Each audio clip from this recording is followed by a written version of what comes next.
2, 1. Welcome to Made for More Living. One small step for man. With Johnny Jennings. Kick the tires and light the fires, Big Daddy. The fastest and most exciting hour of news, events, and real estate in Northern California. And this is a fact that was proved. Online at madeformorerealty.com. Does everybody know what time it is? Get ready.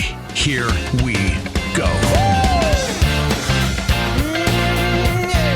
On the show today, we are going to be talking about solar. And so we have our resident expert, solar professional extraordinaire, Shawn. You know him as Graybeard. Thank you for being on the show today.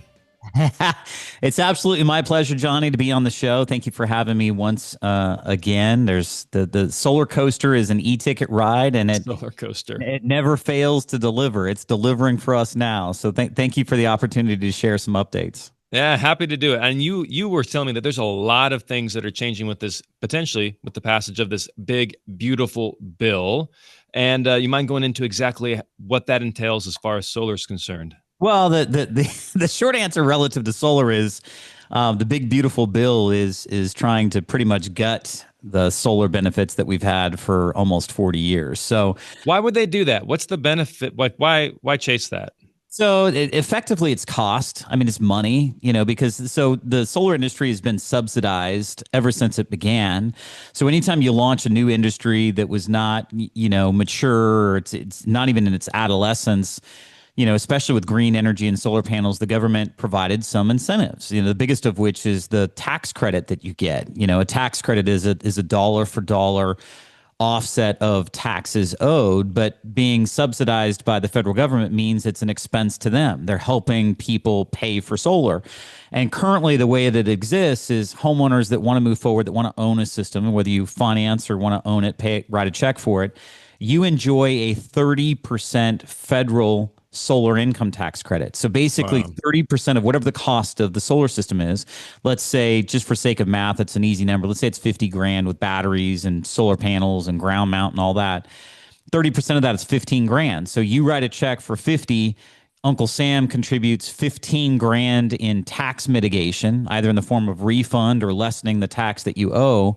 And so net cost you is $35,000. So the short answer to your question is this is low hanging fruit money when they're trying to pass one of the biggest legislative bills that we've ever seen. And the objections thus far from holdout Republicans have been relative to the cost of the bill. Saving solar isn't going to decrease the cost of the bill. So this is not somehow, some way, solar is going to get advantaged in these negotiations as they come to the tail end here. It's just an easy, low-hanging fruit to say, after 40 years, shouldn't the industry stand on its own? I mean, if I was a devil's advocate or arguing for this, I would say it's a mature industry now. It's not an adolescent. It's not a newborn industry. It's mature. Why do we need to continue to subsidize it? So that's kind of the logic behind the scenes. I understand, I guess, now the logic, but when you're increasing the federal deficit by $5 trillion, it's like, it seems a little insignificant to be picking on solar. Like, no. you're tripping over dollars to pick up pennies at this point. Yeah. And I don't think it's we're gonna go after solar. I don't think that's the theme here, but I do think that as a byproduct of, wide sweeping, massive formulative change to, all of the tax code and everything. I just think that this is one of those industries that's going to take it on the chin more so than a few others. And the challenge for homeowners is, like, for example, many of your audience are going to be in PG&E territory. PG&E isn't going to stop raising rates. PG&E isn't going to get less expensive. So, the reality of it, of the situation is, from a homeowner perspective, which is what I want to make sure that they're understanding, if you ever wanted to look at solar, right now would be the time, because to forfeit that 30% federal income tax credit, and we don't know how this is going to shake out as of when you and I are recording this. We don't have a final product yet. We don't have a Senate passed and House reconciled version of it. But again, any objections that I've seen relative to this are not on the back of solar. It's gonna, I think this is gonna pass, and I think it's going to to represent the biggest disadvantage that we've ever seen to the solar industry in the loss of that federal income tax credit.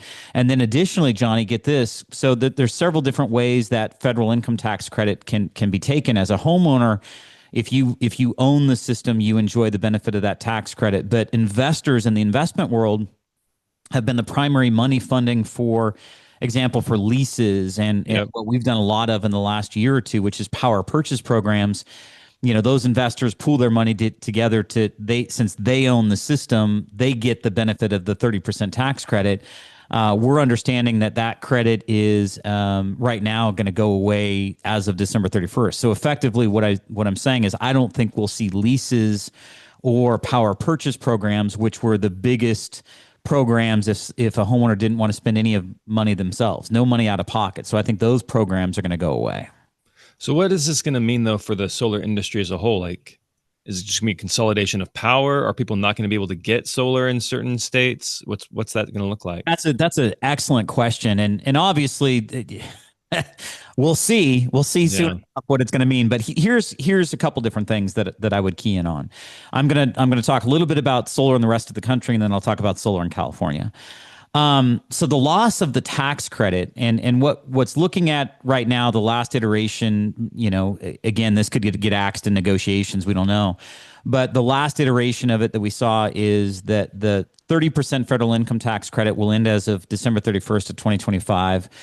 Next year in 2026, it's going to be 18% versus 30. And then in 2027, it'd be 6% instead of 30 and then gone thereafter. So, with that 2-year stage down, 30 to 18 to 6 and then gone, what you'll see throughout the rest of the country is solar will almost become financially, untenable in probably 30 states that it exists today. Because California leads the nation in energy expense for electricity. But in many other states, we're winning. We're winners. Exactly. I don't know if I want to be winning in that category, but we're winning. Yes, right? Yeah. Well, but let's say that you're talking about Illinois or Iowa, and the rates there are 1/5 the cost of PG&E rates in California. To now take the cost of solar and effectively increase it by 30% is going to mean that it takes much longer for those homeowners in those states to ever get their money back out of the investment in solar.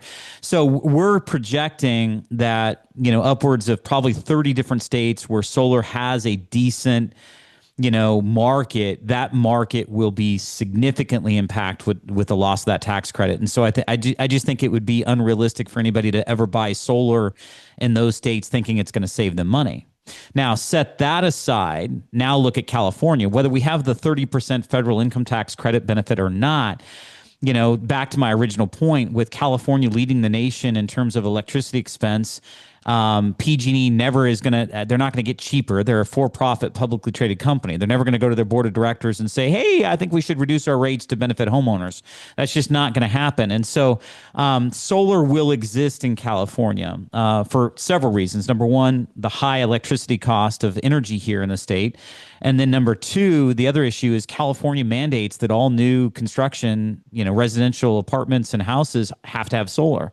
So you're going to have companies that exist to meet the building code demand, and then probably to address commercial interest, and then whatever homeowner interest would remain would be left for them to grab. So to answer your original question, my fear is that you'll see probably anywhere from a 60 to 70% reduction in the amount of companies that are currently doing solar in California, probably by the end of 2026. There'll be a massive consolidation of the industry. And I think the companies that are actually going to be positioned the best to survive this are companies that do a decent chunk of their business in commercial solar, because corporations can depreciate the solar asset. They can get the tax benefits elsewhere and in other ways. And by the way, the big beautiful bill for corporations would make solar even more expensed than it currently is. So I don't think commercial business is going to go away. New construction business isn't going to go away. California isn't going to stop building houses, and they're not going to stop mandating that all new houses have to have solar. And then you now got residential retrofit installers. So those are installers that focus on putting solar on your house or my house. If a local solar company only does that, only does retrofit business, I would be very concerned about their viability through the year 2026 and beyond, because I think we're going to see a significant reduction in homeowner interest, at least the first half of next year, if not the first 9 months. And many of those companies can't go 6 or 9 months with a 50, 60, 70, 80% reduction in their business. Yeah. Survive that. Nope. What is there any talk of California coming out with like state level incentives to bridge No, the gap? I think all of that went away when they had the no pun intended here, but they had the trump card of really kind of mandating that all new construction has to have solar. So when they mandate that any new house has to have solar, that's the last year that we saw any type of credit available or incentive available from the state of California to continue to foster the industry. So this is the most viable state in the country for solar. It is the most solar adopted, not because there was some sort of state incentive. It's just a function of the outrageous expense of how much energy costs today in California. So in a state where energy would be more affordable, what would normally take 25, 30 years to break even with that tax incentive is now going to take 30, 40, 50 years. Whereas California, they keep jacking the prices up on us. So you're still money ahead in the long run. Yeah. So let's factor in the tax credit. So let's say right now today, let's say somebody wrote a check for solar and batteries or whatever. They just bought the system. Most folks will see a complete 100% recovery of their investment in terms of what they saved against paying PG&E or others, usually within 7 to 9 years. Wow. So let's just say 8 years. So right now in California, with that 30% federal income tax credit, let's say an 8-year break-even point. In other words, I got all my money back and what I saved, and then now I start to make money on my money because, I'm not paying PG&E as much or anything or whatever. Mm-hmm. So if that 30% tax credit goes away, that's going to elongate that payback by probably 2.5, 3 years. Let's just say 3 years to be an example. So let's say 11 years versus 8 now, but in other states that might be 30 or 35 years. Yikes. So, the point that I wanted to make here is, big companies, multi-state companies, for example, the biggest that most people would be aware of is Sunrun. Anytime you walk into Costco or Home Depot, those are Sunrun folks trying to sell you solar. Yep. A big company like that, how do they unwind out of 30 other states that they're in right now quickly without losing their financial, taking a big financial hit, unwinding leases, unwinding crews and trucks and inventory and stuff like that? Because I just think it's unrealistic to expect you're going to see a lot of business from a whole bunch of other states. I think California and Florida are going to be the two biggest states that continue to be solar adopted, but many of those other states are going to not see an advantage to it.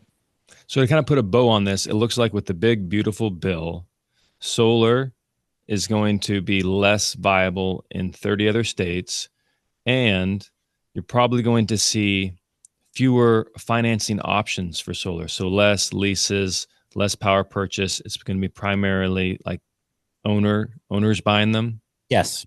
For at least for people that I deal with, they know that the listeners, if you own a home, yes, those other options are going away, and that power is going to be consolidated into a handful of companies. Yeah, I think, consulting my crystal ball, has some cracks in it.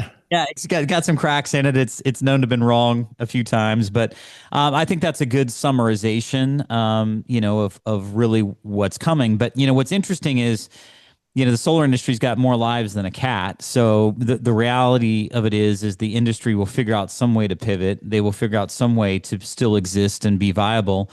I certainly am not going to go anywhere in this process. We are forecasting, a significant business reduction, but I think that my confidence in how quickly PG&E is going to continue to raise rates is really something that I think I'll take heart in, because the reality of it is that as time goes on, whether you have a tax credit or not, it's just so dang expensive, to have electricity. I was just talking to somebody the other day. They had a $1,700 monthly bill average for Yikes. a 4,000 square foot house in the foothills. Yep. It's solar is going to be the only option that helps with that, right? Absolutely. And so if somebody wants to reach out to you, what's the best way? Yeah. So if somebody wants to connect, all they got to do is text to our short code. We've got a short kind of phone number, 84503. If somebody wants to reach out and explore solar right now, if they text solar SOLAR to 84503, that's the easiest way for us to connect with them and get back in touch. But Johnny, I did want to share one thing about kind of what to look for. So if anybody right now is kind of gauging this, kind of the urgency of the message, right? So if you're going to go solar, now would be the time to do it. But I would be very mindful of, which companies you decide to potentially work with, because to me, the horror story would be somebody gets solar urgently now, signs up, gets an installation contract, only to then have that company that they dealt with, in the first 4 months of 2026 announce that they're going out of business. There's been enough of that in solar for decades, where companies have come and gone that people are already skittish. And so here's what I would, as a solar broker, here's what we're doing. We're also kind of consolidating our own focus, because I took a look at our 11 different installers that we work with now, and I wanted to better understand which one of these installers is going to be viable, or the most viable, as time goes on, because I think I've got some risk that way too in our current mix, because this is, again, something out of left field that nobody last year was planning or anticipating. Yeah. And so I would look for companies, specifically ask solar installer companies how much of their business is commercial business. You'd want that to be at least 20 to 25%. I would look at how much new construction business they do. Do they install on new construction homes? Do they have contracts with home builders?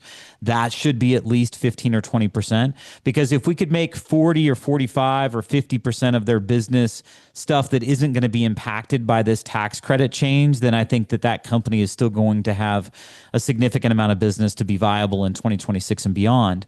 Lastly, the other simpler question to ask is, all of your business residential retrofit? Are you only dealing with installing solar on existing houses? Those companies, I think, are going to be the most jeopardized. Those are the ones I would definitely want to have homeowners take a deeper dive into to understand their viability in 2026 and beyond if this goes through. Yeah, that's really good insight. And so if somebody wants to reach out to you, just have a conversation about, because you said 11 different installers is who you have? Yeah, we had 11 different installers, but let me make this particular point here with these installers. I do have one installer that reached out to us that said basically they're one of 30 companies throughout the whole nation that are going to be able to still continue to do, for example, the best option that we've had recently is these power purchase programs. So this particular company bought almost 2 years worth of inventory to take advantage of that tax credit benefit. So effectively, I'm going to have an option whether the PPAs go away or not. And I think this is a great function of being a broker. I'm going to have a company where we can still represent leases and power purchase programs for the next 2 years based on the forward thinking of the financier behind the scenes that bought all this equipment. Wow. But not everybody throughout the state is going to have that. Especially if you're working for like one broker, or if you're not a broker, but if you're working for one company, that's your option. The small guys are going to get excluded. The mid-sized guys that don't have the backing or the reputation are going to get excluded. So the only companies that are going to have these unique opportunities are proven companies that have had existing relationships with these financiers, and these financiers could be the gold, that allows some holders to some homeowners to still benefit from solar after all of these changes take effect in the way Love it. Now. Yeah, That's so. I mean, that's a ballsy move, but it may end up paying off for these guys. Buying 2 years worth of inventory. Oh my gosh. Well, we just found out about this yesterday. So we were all like disheartened, thinking that all of the options that we were going to have were were going to go away. But, just to toot my own horn here, again, back to your point, if I was a guy that was limited in my resources and could only work with one company, and that particular company didn't have the reputation or the length in business or the strategic relationships to have that as an option, how I would be limiting my client because of my limited relationship. So I think that's an advantage of being a broker. Not only that, but then I've also been reading about how I think they're going to, in this big, beautiful bill, they're talking about limiting where the solar panels can be manufactured. Correct. And that might impact cost as well. Right? Oh, that's definitely. Well, not only tariffs and then the manufacturing of the panels. And then you're reading right because, for example, in order for somebody to take advantage, and we're talking about maybe two different things here. Part of that bill talked about large scale solar projects throughout the nation. We're talking about projects that could take 2 or 3 years to get done or completed. So this particular, that provision you're talking about mandated that those projects have to be completed by 2027, and they can't have a certain percentage of the equipment that's installed be concentrated overseas. It's got to be domestic. And so these are what they're calling safe harbor rules for solar. I don't do large scale municipal solar projects. I just help homeowners that are getting killed by PG&E and their expense and, don't want to afford, a second mortgage and electricity costs. That's where I'm focused on working. Got it. But even with the tariffs and stuff, it sounds like a solar system is going to increase in cost, and you're going to decrease the number of, credits you're able to have over the next 2 years. And so those guys who purchased up all of this inventory are going to be, if they come to you, if they go to, 84503 solar, and 84503 and just text solar, your clients are going to be able to get, your customers are going to be able to get a better deal than probably what most people are offering out there. Yeah, so I do agree with you, and I think the strong will survive. I think ultimately within this industry, you're going to get a situation where the industry will be consolidated quite a bit, and the people that make it are going to end up thriving even more so than maybe they are now. And I'm anticipating that for us. I'm excited about what's to come because I think this change is going to get rid of a lot of the predatory solar riffraff out there, because the industry doesn't have a great reputation. It's been thought of by most folks as a highly predatory industry. And I think that this will, hopefully change that. Hey, maybe there's a little bit of silver lining after all.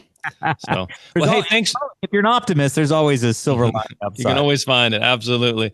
Well, hey, thank you so much for being on the show today. One more time, if people want to reach out to you, the best way to do it is 84503. Just text that number. Yep. And then just text the word solar, SOLAR, to 84503, and then we'll be in touch. Yep. And if you guys are like, hey, what was that phone number? I don't remember. You can always go to madeformorerealty.com, reach out to us. We're happy to connect you with Shawn and his team. Thanks again, Shawn. We'll have you on soon. Awesome. Thank you.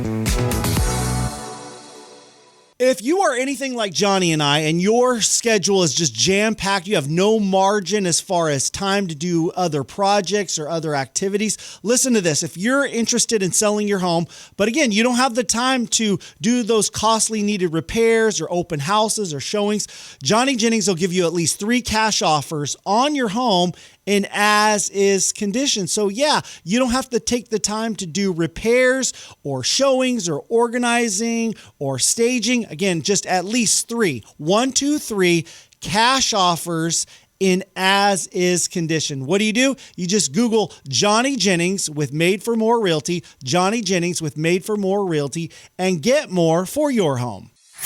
This is Made for More Living with Johnny Jennings. Online at madeformorerealty.com. So, Matt, you were giving me a bit of a hard time there on the break. Well, I mean, we're talking about the big, beautiful bill. The president has worked really hard, and so has Congress and the Senate, trying to get it done by 4th of July. Yeah. And here you are on the radio just bad-mouthing him, saying it's an ugly bill. It's not a big, beautiful bill. It's a big, ugly bill.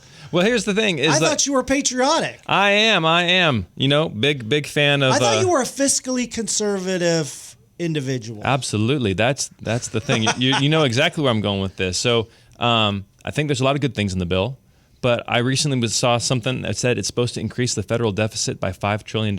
Yeah, that's right. Why? Why is that a good thing? Nobody said it was a good thing. Then why is it happening? Why is the big beautiful bill? What's so beautiful about it? Would you rather have nothing? What do you mean? Well, you got to have something. I mean, it's not going to be perfect. You have to negotiate a bill with a Democrat Party too, who want to spend even more money. So you have to make compromises in order to get things done. It's not a super majority Republican House or Senate. You have Democrats that you have to speak with who are concerned about voters and I get all that, but it's like $5 trillion. That's that. So here's what's happening. Here's how this is going to impact the real estate market. Good question. The federal fund rate, right? What that does is people are buying American debt. China is buying American debt. Right. Entities are buying American debt. Right now, with our credit score having been reduced and with the proposed increase in federal debt, the outlook of the U.S. being a good place to buy debt from has gone down. And so now, even if the federal... Scott Bessent and Donald Trump are not concerned about it, obviously. So if the federal fund rate even does drop... So this is already happening. The federal fund rate dropped twice. The Fed dropped rates twice last year, and interest rates went up. One of the reasons why is because countries do not want to buy American debt because we're not seen as a good investment right now. Mm-hmm. So yes, you can increase the federal deficit by an additional $5 trillion, but really what you're doing is you're just making the overall problem worse. These politicians are trying to get reelected. That's what they're always trying to do. That's the number one goal. Correct. I agree with that. And the American public is what pays the bills. They're the ones that are left holding the bag. And the bill comes due at some point, whether it's my generation, whether it's my son's generation, the bill's going to come due, and the longer it takes to pay this bill, the heavier it gets. And so let's say the Fed does decide to drop rates at the end of July or in September. That may not include an interest rate drop, because if people aren't willing to buy federal debt, then the Fed has lost power. They're barely hanging on to control, and that can cause inflation. So if the Fed loses control, things get out of hand really quickly. And so by adding on another $5 trillion, that's just insane. Our servicing the debt is greater than our defense bill right now. Right, correct. That's just, I don't understand why people cannot come to a compromise and say, hey, let's balance the budget. Warren Buffett said it once, and I think this. So the founding fathers, they did a lot of things right, but I wish they would have done this one thing, and I hope maybe someday it'll get added in, whether it's an amendment. But what Warren Buffett says is the budget needs to be balanced with no more than a 3% increase year over year, like a 3% deficit year over year, or everybody in Congress is no longer eligible for re-election. Wow. Yeah. Because then that solves the problem overnight. Because that's the number.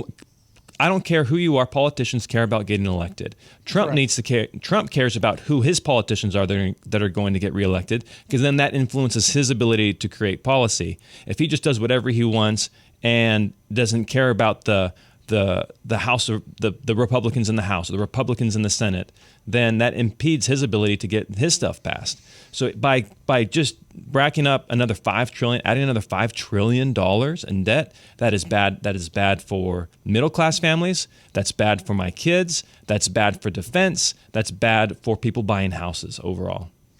Yeah, the argument from President Trump and people like Scott Bessent and other conservative voices say that, this is a long process. We'll eventually get there, but you can't get everything done in one bill. And you do have many Democrats that you have to work with, you have to talk to, you have to negotiate with. I mean, look how hard it was to get this bill done. But this is also one of the biggest pieces of legislation in history. How about you take some smaller chunks? Okay, well, yeah, that's an idea, but still, you're still going to have, even in those small chunks, you're still going to have additions to the deficit. It's just the way it is. So it comes down to like the idea of somebody saying, "Hey, you know what? I'm just going to always live with credit card debt." That's just life. That's the way our culture is, and I get that. Yeah. And then there's the individuals who are like, "Hey, no, that is not normal. I'm not gonna." Yeah, I know you're a big Dave Ramsey fan. Yeah, I'm huge Dave Ramsey fan. The United States needs to be living off rice and beans. I just think there's so much waste. There was a recent article that came out. They found $15 billion in payments going out in fraud. 15 with a B. Yeah. Like that's just then that's just the tip of the iceberg. And I think if you have cut a lot of stuff though. But if you were able to eliminate the fraud, increase like the money coming in. That's only going to do so much. Elon Musk did as much as he could do with Doge. He probably could do some more, but even then, they had this lofty goal of trying to eliminate $2 trillion, and they only ended up getting half a 400 billion. $100 billion, yeah. Yeah. So I mean, you're not going to be able to find all the waste and fraud. That's not going to be the complete solution. No. I'm not saying find all of it, but I think there's some low hanging fruit here. Like same thing with the deportations taking place. People are like, there's no way you're going to do this, and now there's been 1 million people that have chosen to go back into their countries voluntarily. There hasn't been 1 million people deported because policy changes. And so I'm saying it doesn't take a whole lot, but everybody has to be willing to make those changes. And now, the key word is everyone. So that's tough to do when you have a lot of folks that work at the Capitol who like all of the programs, and they're not concerned with having a more conservative approach to spending. And honestly, it's like just anti-Trump. I saw this meme the other day. It's like, hey, I want to see Trump come out against the Second Amendment just to see all the Democrats talk about how they are pro the Second Amendment because he's against it. Yeah. So there is a lot of partisan politics going on, but this bill I do not think is going to, if it increases the deficit that much, it's gonna really hurt in the long run. There's no doubt about it. You can't increase it that much. But the good news is, how does that affect real estate though? Tie that all into real estate. Because the federal fund rate, people do not want to buy federal debt. They don't want to buy our debt, which is what we're doing, right? Okay. But for lower interest rates. So it's impossible for us to really lower those interest rates down to where the typical family can have a 5% interest rate. President Trump has been pushing the Federal Reserve to lower interest rates. He's saying that needs to lower. He's saying, but that's my point. The Fed did reduce rates twice last year, and interest rates went up. It's not tied lockstep. Right. It's based off what countries and hedge funds are willing to invest in. And they're saying because of the U.S. debt load, the U.S. is not as good as an investment. So you think if this bill does get through the House and it finally passes and the president signs it, then it's going to negatively affect the real estate market? I definitely do. I think it's going to in the short term negatively impact the federal fund, the Federal Reserve's rate control over the federal fund rate and what that impact has on interest rates. I definitely think it's going to impact it. Now, what's short term? 6 months, 12 months? I don't know if it's going to do it that long, but in 3 to 5, absolutely. 3 to 5 years? Absolutely. Unless they're able to get a rein in and this nebulous long strategy plan that the Republicans supposedly have to reduce the deficit, even though they always raise it every single year. Show me when they've reduced it. Right. Give me some proof of concept here. At what point is long enough? Has it been long enough? The last time I honestly believe that they balanced the budget was probably back when Clinton was in there. And last I checked, Clinton was not a Republican. Have you checked with other colleagues in the real estate industry, and did they concur with what you're saying? So, on some level, we really don't talk about it. Most realtors don't talk about this. Right. They don't talk about the political influences in the real estate market. And this isn't political. This is money. That's what I'm talking about. Is money. Well, it is political, but it's all tied in, right? Everything's tied into money. Yeah. Right. So if you make the U.S. a worse investment, people are not going to be willing to invest. And if they're not willing to invest, then you can't buy the debt. I think President Trump over the past few months has shown that there are countries that do believe that the United States is a good investment. So they're investing in their companies. They're bringing and in exchange for, in many cases, weapons, right? So it's not always black. It's because the U.S. It's because they're getting something out of it. And so when you're buying U.S. debt, what are you getting out of it? What's the return on that investment? And right now, people are saying they're not interested in it. And I think the Fed is on the verge of losing control. And when the Fed loses control, that's when it really gets hard. So President Trump was voted into office because of the economy. People vote with their wallets. They voted for him to have an impact and change inflation and have a positive impact on the economy. So is what you're saying, you don't trust the administration and how they're handling the economy then? I don't think... So it's not, to me, it's not black or white. I'm just saying increasing the federal deficit by $5 trillion is not a good move.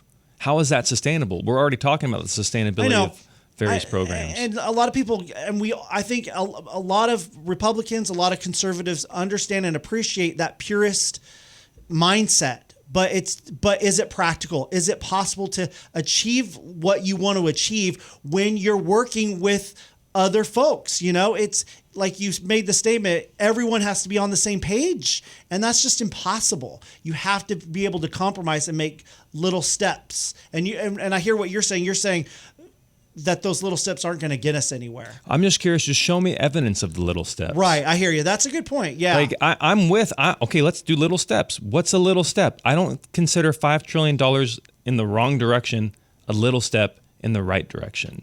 That just seems more of the same. I think a lot of conservatives are looking at other achievements in the big beautiful bill, though, as far as immigration and so just pass those. Just pass those. Why does it all have to be lumped together? I know. Maybe this is where it wouldn't be big then anymore. More my political naivety comes into play. But like, why does it have to be so big? Why can't you just pass a bill that says no tax on tips?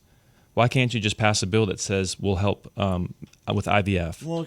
Like, why can't you just do little bills like that and then just push those little ones through, and then say, hey, in order for us to get everything done, we have to reconcile the budget. Yeah. Like, I don't understand. This is probably where I'm out. But. Well, and I think this is why it's a good idea that when are you running for office? Wait. Never. I will be your campaign manager. Yeah. I will support you in any way I can. I will put a sign in my yard, not for EXP, not for Made for More, but for Johnny Jennings, President 2028. Yeah, that'll be the bringing day. down the deficit. Hey, promise voters, I guarantee we'll bring down the deficit in 4 years. Well, here's the thing too, like all the money that's supposedly coming in from tariffs, how's that being allocated? Is that just going to more of these pet projects, more of the things that maybe I wouldn't vote for, that maybe, a person right, center, or left wouldn't vote for? Like if all this money's coming in, how's that going to be allocated? I don't know if it's that much money, because obviously he's been negotiating and having conversations, and backing off to some degree on some of those. But that's supposed to be a billions revenue. of dollars, right? Yeah, absolutely. I think that should 100% be earmarked to paying down the deficit, not going into another special project. But how would you spin this into a positive perspective on the real estate market? I mean, yes, obviously. Oh, I got one. I got a good one. Okay. We'll do it when we come back. Nice. When times are uncertain, most people lose confidence. They feel anxious, worried, fearful, but not Johnny Jennings. In the current real estate climate, he is confident that he can sell your home faster and for more money than anyone else. And he's confident that he has all the tools and resources. They've got a great team at Made for More Realty. Maybe that's why they have over 1,000 five-star Google reviews. Yep, they're rated 5 stars on Google. Go check them out for yourself. Read some of the reviews and find out why so many people in our area trust Johnny Jennings and his team at Made for More Realty to sell their home. In fact, listen to this. Maybe you don't want to go through all the hassles of doing repairs on your home or getting it organized and staged and doing open houses. Johnny Jennings will give you at least 3 cash offers. Unlike the other guys who only give you 1, he'll give you at least 3 cash offers on your home in as-is condition. So if you're looking to get the most money for your home in the shortest amount of time, just Google Johnny Jennings with Made for More Realty and get more for your home. This is Made for More Living with Johnny Jennings. Online at madeformorerealty.com. So we were talking a little bit about, politics. Because you're so passionate when it comes to politics. and the even though you say as a real estate industry leader, you like to be apolitical. You don't like to lean to the right or to the left. You like to stay middle of the road and just decide and do things that make sense. Yeah, but I'm just talking about like cause and effect. Now, I'm not talking about. Now we're talking about physics. I'm not talking about policies. I'm not talking about programs. I'm not talking about rights. I'm just talking about if you dollars and cents. If you can't pay back your debt, that's going to have a cataclysmic event globally, and that's going to not impact my kids. And so now I'm looking at it now. What is it? How's it going to impact me? Not how's it going to impact me now, but how is it going to impact my kids in 20, 30, 50 years? Got it. So you're president of the United States. You've got One side of the aisle is very passionate Democrats, some of them who think we should live in a socialistic society. And then you have Republicans who, many of them do want to make cuts, but they also want to make sure that they're pleasing their voters and providing those social programs that they want. So how do you negotiate that, Johnny? How do you figure out a bill that both parties will vote on? I think you just cannot raise the debt. You just shut down government? I'm not shutting down the government. The House of Representatives is shutting down government. The state, the Senate is shutting down the government because you guys can't come to an agreement on how to balance the budget. I didn't shut it down. But you're not going to get both parties to agree perfectly on what you're wanting. You know, there's no way you're going to get Democrats in the House and the Senate to, you know. So if I was president of the United States, the one thing I would campaign on, and it would absolutely not get me elected, is we're gonna put an amendment in the Constitution that says you have to balance the budget. So how would you eliminate $5 trillion from the budget? How would I eliminate it? You can't do it through fraud and waste. Elon tried that. He didn't get anywhere near that. That's because that's where a lot of it is. You know, and people, that's how they call it the swamp for a reason. But we don't. So how would I do it? We don't have to necessarily get into it. But I think there's a way to do it slowly, but ultimately. And that's what President Trump is saying. Slowly, there's a way to get to it. But slowly is like measured improvement rather than regression. No, I hear you. Yeah, absolutely. Hey, you've put it on record, and we'll see what happens. If our country collapses economically, then you heard it first on this July 5th, 2025 from Johnny Jennings. That'll be your consolation. Yes, you heard it from Johnny. I knew it. I told you guys. Yeah. But hey, as far as real estate goes, I have been hearing people for years, probably a decade, say, hey, when prices come down, I will buy. Yeah, what's wrong with that? They've been saying when prices come down, I will buy. Well, guess what?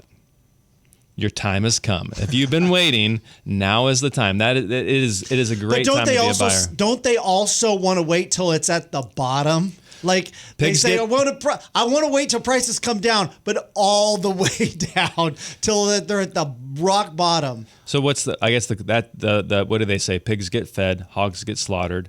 So what some people like to do, if they're really trying to time the market, is imagine like a V, like a little trough. Yeah.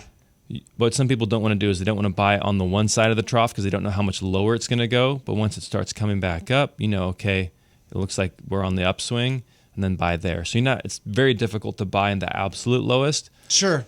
But here's the thing is nobody knows how far that's going to go down. Right, exactly. And if right now the numbers are making sense, like recently we got somebody on our team got in contract for $250,000 less than the two houses that sold for across the street. Wow. So the two houses across the street sold for 1.2. They're in contract for like 950, right? And so that's a screaming deal. Recently, we just got somebody in a home that is only $3,000 out of pocket. This is a first-time home buyer. So they bought like a $550,000 home, and it only cost them $3,000 out of pocket. And are sellers discouraged about that? And I'm not talking about those that are thinking about selling and looking at values of homes and what they're selling for. Once they sign that contract and they finally have cash in hand, are they extremely discouraged or disappointed that they had to lower the selling price? Yeah, I would definitely say yes, because they were hoping to get more. But the market's worth what the market's worth. Right. Like our home, like we do so much marketing. We spend thousands of dollars, traditional, digital, social media, Bay Area. We have a team of people that call through communities looking for buyers. We have a database. We do so much. But at the end of the day, the house is only worth what the house is worth. Right. The good news is, though, if the market's going down, well, guess what? Most people who, own a home want to live in a home. And so that means they're selling this house and buying something else. And so their replacement property is also less expensive. Yeah. So it's a bit of a wash for them. So the only thing that really hurts when somebody's selling a house is when they are moving into like a retirement facility, or maybe they're moving like across the country and they were hoping to buy in a more affordable part of the world. Yeah. And now they're getting less for their home in California than they were hoping for. Right. But generally speaking, especially if you're staying local, it's so your home went down X, the home that you were looking at probably went down X. Right. And so my advice to home buyers is don't try to time the market. You've been waiting for the market to come down. It's come down. You can get in a house for $3,000. You can. We helped somebody not that long. And so how were you able to accomplish that? So it's a combination of the loan that they were able to qualify for and the seller paying for credits. Oh, okay. There you go. And so because you have motivated sellers who want to make things happen, and so they're willing to do things like that. Yeah, and sometimes, for example, we're trying to negotiate something right now where I don't quote me on the prices, but let's say the house is listed for $700,000. The person wants $20,000 in credits, right? They don't have the closing cost credit, or the closing cost funds, and so they're trying to get it from the seller. Well, the seller wants to still get top dollar, so how about we bump the price up a little bit? Right. Maybe bump the price from $700 to $710, $715, and still give them their credits. So the seller gets what they want, the buyer gets what they want, and the buyer is able to move in with a little money out of pocket. Can you explain for people that are not familiar with what you just talked about how that would work if someone wants to purchase a home but they don't have? Are you saying they don't have the closing cost, and so the seller pays all of those? You're not talking about the down payment. You're talking about the closing costs. Yeah. So how it works is when you're buying a house, think of 3 buckets. There's 3 main buckets of expenses. The first is what most people think about. That's the down payment. Right. The second is any repairs that may need to be made to the home, right? Or inspections. Right. Right. And then the third are your closing costs. So that's like title, escrow, notary fees, your lender fees, if you're getting a home loan, those types of things. And so depending on the loan you're getting, you're able to get so much in credits from the home owner. Right. Okay. And so that helps reduce the amount of money you need to bring to the table. I mean, a crazy example is we had somebody who bought a house with only $500 out of pocket. That does not include the down payment then, correct? No, when you say out of pocket. Because there's down payment assistance programs, right? So if you can help get the down payment covered and you can get some help with closing costs. That's pretty incredible. Yeah. Man. Yeah. Valerie and I used to do it all the time in Kalinga, right? Almost $500 all day long could get you a house. Wow. Yeah. And so, I mean, up here it might be $3,000, but still, we're not talking about a house worth $250,000. Because I think there's a lot of people, especially young people, and we could talk about that new study, but they're concerned about that big chunk of down payment because they maybe have not saved up for that, and they just got a new job or they've gotten married and they haven't had time to save up, but they want to get a home, and so that's their biggest concern. Oh, how much am I going to have to put down? I'm really concerned about. But what do you think about that new study that says 1 in 4, I think, homes that are purchased now are from Gen Zers? I think it was 18 to 28 or somewhere around there. Okay. Gen Zers now are not discouraged by what the market looks like right now. They are interested in purchasing a home. How would you interpret that? What's the mindset there? I think that's really encouraging because you hear a lot of people complaining, right? And to have an entire demographic of people making up 25% of the buyer pool, that just says that, hey, there are options out there if you're going to explore them.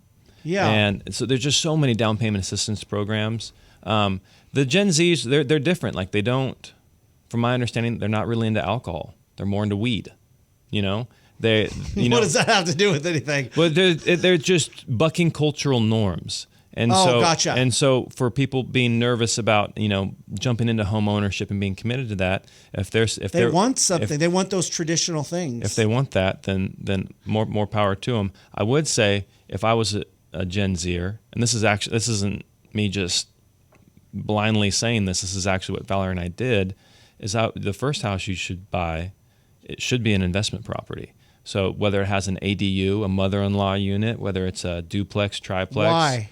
Because then you can take advantage of those first-time homeowner programs and buy an investment property. It's really hard to then use those programs to buy your first home and then turn around and try to buy an investment property. So you're saying buy an investment property and live in an apartment? No, buy an investment property and live there.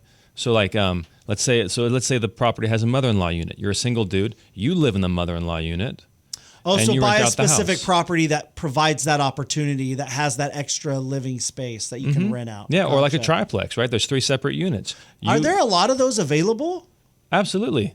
Absolutely. There's so many, and you can also buy one, and you can use buy a regular home, but there's room for an ADU, and there's special loans out there where you can actually build the ADU and then start renting it out. There you go. That's smart. So if it doesn't even exist, maybe the numbers work for you to just create the equity, create that investment opportunity. Because I know in the past few months we've talked about how you thought maybe this culture is kind of shifting to where we're going to turn into, and maybe it's not the culture, maybe it's just the way the economics are working, is that we're turning into a society where we just become renters, like Europe.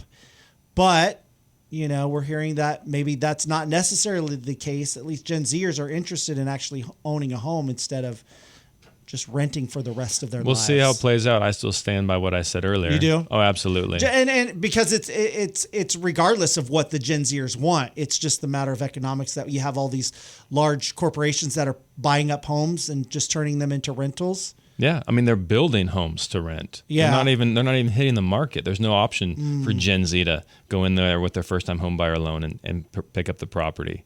And so I think that the economics is such that wow, Gen Z, we're gonna. That is so. How many crazy to people think own their about. phone? How many people own their phone outright? Well, I do.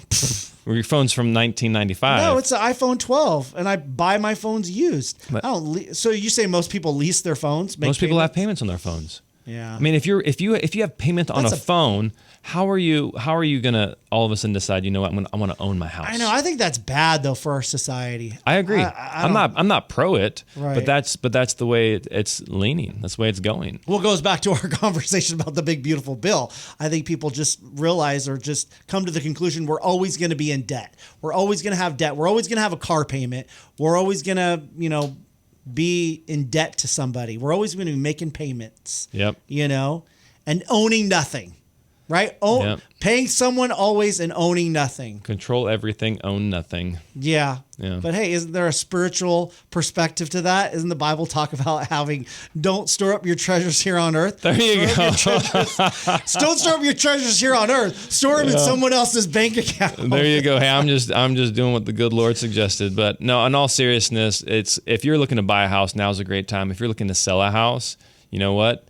Now might be the best time that you're going to see in 12 months.